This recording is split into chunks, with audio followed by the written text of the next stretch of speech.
the summer of 2007, certainly by 2008, mowing this hilly yard, I began to notice a problem in my left hip. I wasn't out of breath. It wasn't the hip joint itself. I hadn't pulled a muscle. It wasn't sciatic pain. I noticed I had this problem with the left hip.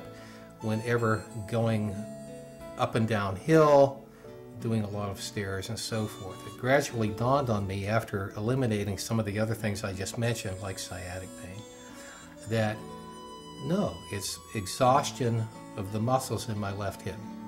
And I knew that that could only happen if they weren't getting sufficient blood flow. So at that point, I remembered an ad that I had either read or seen on TV about peripheral vascular disease.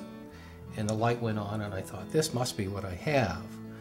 So a friend had recommended the Hamot Heart Institute, and I made a call, made an appointment, and went down, and sure enough, within 30 minutes, they had identified that that was exactly the problem.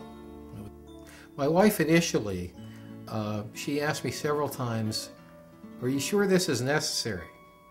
Whether she was a little afraid about the things that could go wrong and so forth, I don't know. But I assured her yes, it was, and I shared with her what I had learned from the doctor, from the vascular screening, from the PVR exam, and so forth.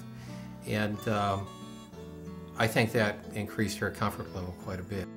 Jim was a delightful middle-aged gentleman who had been having symptoms of pain in his left leg for several years.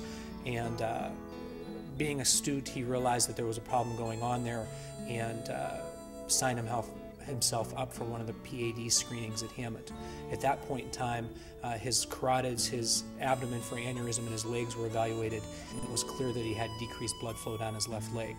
He was referred to me, and we were able to do complete imaging of his legs, and we saw that he had a severe blockage that I was able to fix. By the next day, he was actually up walking around without any more pain in his leg or buttock, and doing things that he hadn't done for the last 5 or 6 years, and was quite happy about it.